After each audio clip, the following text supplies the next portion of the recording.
Salut. Salut, c'est Eric et aujourd'hui, c'est encore la fin du monde.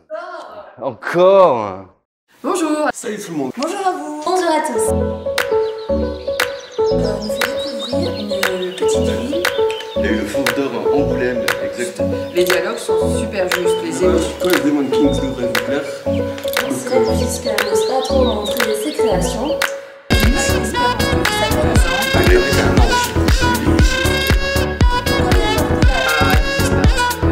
Pour les du manga, c'est bon. Écoutez cela, c'est une photo.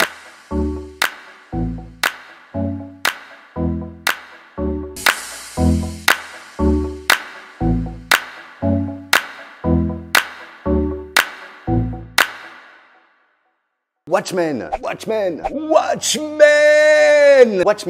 est une série de comic books initialement parue en France sous le titre Les Gardiens, qui a été créée par le scénariste génial Alan Moore et le dessinateur Dave Gibbons.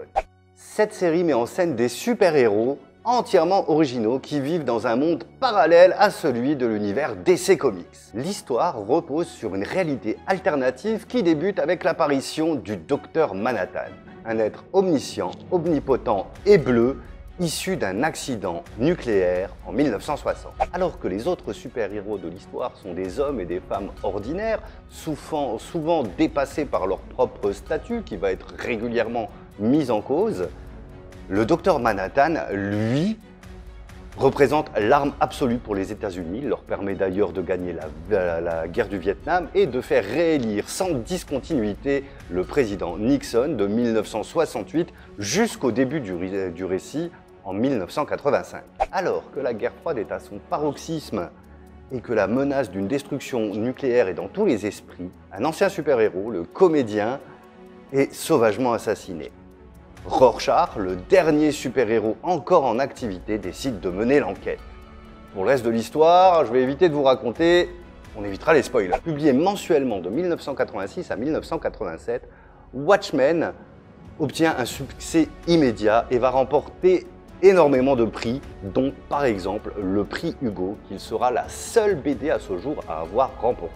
Cette histoire de super-héros sans super-pouvoir, sauf le Docteur Manhattan, donc montre des protagonistes qui vieillissent, sont en proie au doute, à la folie et à la dépression. L'intrigue parle donc du meurtre d'un super-héros avec la fin du monde en toile de fond.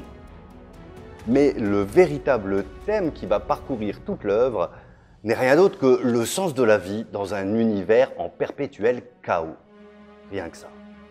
Et oui, rien que ça. Le titre de l'œuvre, Watchmen, est un jeu de mots sur le double sens du mot watch, qui signifie regarder, surveiller, mais qui désigne également une montre.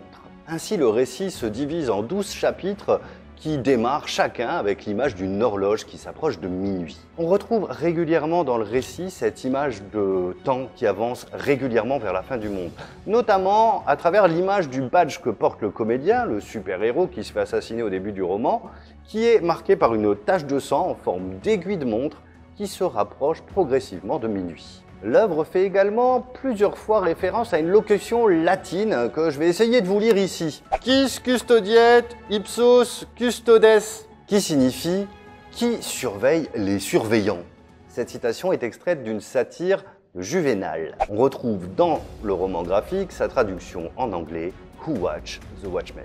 Elle est à de multiples reprises taguée sur des murs afin de remettre en question la légitimité des super-héros qui auront fait régner la justice d'une façon pas toujours très recommandable. L'œuvre est graphiquement très riche et elle comporte moult références à l'histoire en elle-même et même au dialogue présent dans le roman graphique.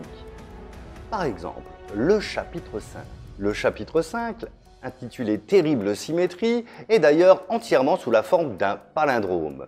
La toute première case donnant référence à la toute dernière case du chapitre et l'ensemble constituant une symétrie parfaite jusqu'à la page centrale représentant une scène d'action qui donne un symbole de Rorschach, comme le test de Rorschach qu'on retrouve ici et dans les tests psychologiques et qui donne le nom à un des héros principaux de l'histoire. Le récit s'attarde également sur quelques personnages secondaires dont la vie est mise en parallèle avec l'histoire principale.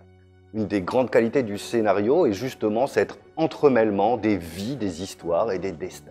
Le lecteur est régulièrement renvoyé à des événements du passé qui éclairent peu à peu la situation présente par touches successives.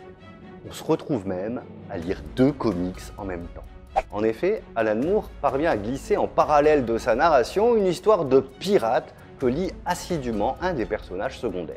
Chaque chapitre se clôture d'ailleurs par un extrait du livre Sous le masque, écrit par un des protagonistes de l'histoire et qui est une biographie d'un autre groupe de super-héros, les Minutemen, qui agissaient avant les Watchmen. L'histoire est donc très dense, très riche, et elle cherche à nous questionner sur ce que pourrait devenir un monde où les super-héros existeraient vraiment, et s'ils étaient des humains comme vous et moi, avec des failles, des faiblesses et un pouvoir démesuré. Le livre a été adapté au cinéma dans le film Watchmen de Zack Snyder, qui est sorti en 2009 et auquel le scénariste Alan Moore s'était farouchement opposé, prétextant que l'œuvre ne se prêtait absolument pas au cinéma, étant donné que c'est une histoire de super-héros. Les quelques années qui suivent et la décennie de films Marvel prouvera le contraire. Le comic a également été adapté en dessin animé en 2011. Il y a également eu une série télévisée, Watchmen, qui a été diffusée cet hiver sur OCS en France et sur HBO aux États-Unis et qui nous raconte l'histoire du monde de Watchmen, mais de nos jours, en 2019, donc plus de 30 ans après les événements relatés dans l'œuvre originale. Tout ça pour dire que Watchmen est une œuvre riche qui aura façonné durablement et probablement éternellement l'histoire même des super-héros, et c'est une œuvre essentielle pour qui veut bien comprendre la mythologie qui se cache derrière l'univers super-héroïque. Allez, salut et à la prochaine!